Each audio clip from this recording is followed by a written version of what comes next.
Wuthering Waves has been known as one of the gacha games with the slowest and least amount of power creep, as day 1 units can still clear the endgame content with no problem. However, the most recent Whimpering Waste game mode has been buffed by the devs, and as a result, players are finding their score decreasing and struggling to kill waves and waves of enemies. In this video, I'm going to break down why this game mode is getting harder and give some tips on how to achieve more points in this game mode as FTP. The most obvious reason why this game mode has gotten harder is that enemies now have increased HP. This can be directly felt while playing the game, because if you're using characters at relatively low level of investment, you will find the enemies are now obviously chunkier and harder to kill. The overall inflation of the HP on the monsters have made it hard for damage overflowing techniques like tap enter while using a nuke skill to kill multiple waves of enemies at once, which was one of the most popular techniques used by competitive players to get more points in the past. The second reason why Whimwa is getting harder is that the golden tokens are more specialized. We do have these two tokens that are generally good for any fusion and electro characters, but we used to have the golden token that just gives 40% crit rate and 80% crit damage that can literally work for everybody. So by comparison, the tokens are getting less universal, but I honestly think this is a much less of a problem than the HP inflation, because we have the gold Plunderer Captain Seal, which should be the go-to choice for most teams, thanks to just how much additional multipliers of damage it brings to your team throughout the 2 minutes fight. Now, let's move on to some tips I have to increase your points. The first tip is to watch out for the enemy's resistance. Yes, I used to also think there is no resistance on enemies in the infinite mode, because here in enemy info it says none, while in the previous stages it will show the resistance. Now, it is important to know that enemies do have resistance here. In the previous stages, they will show the resistance, but that is actually an additional resistance over the base resistance of the enemy. So even though here in the infinite mode, the enemy info is none, you still need to check the enemy list to find the resistance. For example, these rays are spectral resistant, these abyssal gladius are glacial resistant, these guys in the first half are fusion and spectral resistant. So this basically means you don't want to use your zany team on either side unless you have sequences on your zany to overcome the high resistance. You also want to avoid putting the fusion team in the first half or a glacial team in the second half. Now, other than watching out for the resistance, the team choice is also important.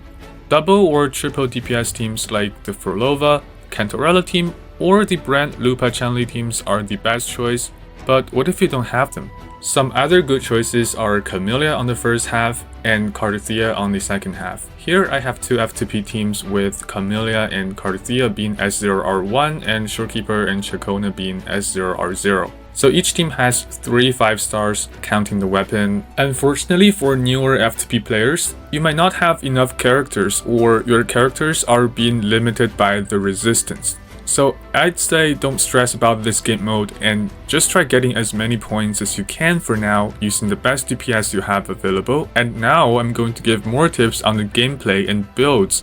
When it comes to builds in this game mode, I think the most important thing is crit rate.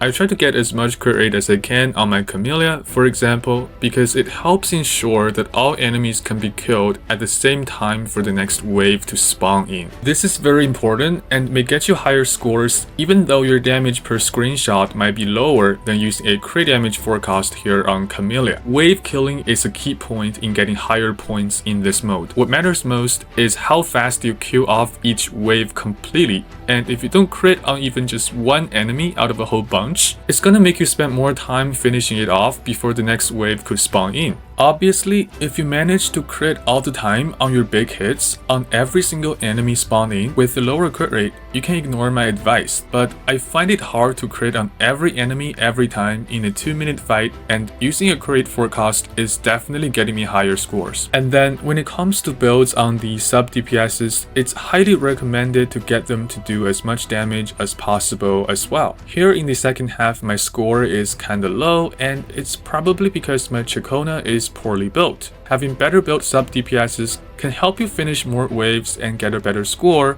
so try to build them for damage if you can. Finally, let's talk about gameplay tips. The single most important tip is to not waste your nuke on small enemies.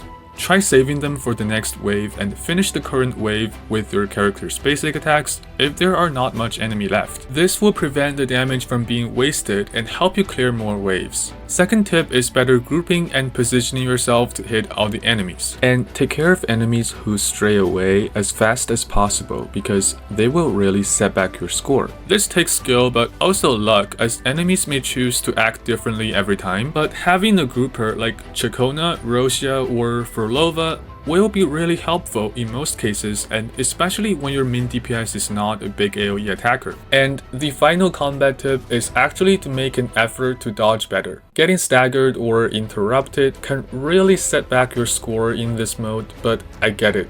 It may be annoying to dodge when there are so many monsters spawning non-stop, but after some practice, you should be able to learn the attack patterns of the monsters better and get better scores. So these are all the tips I have so far for the Whimpering Waste mode. I hope this info is helpful, and I'll see you guys in the next one. Have a fantastic day or night, and goodbye for now.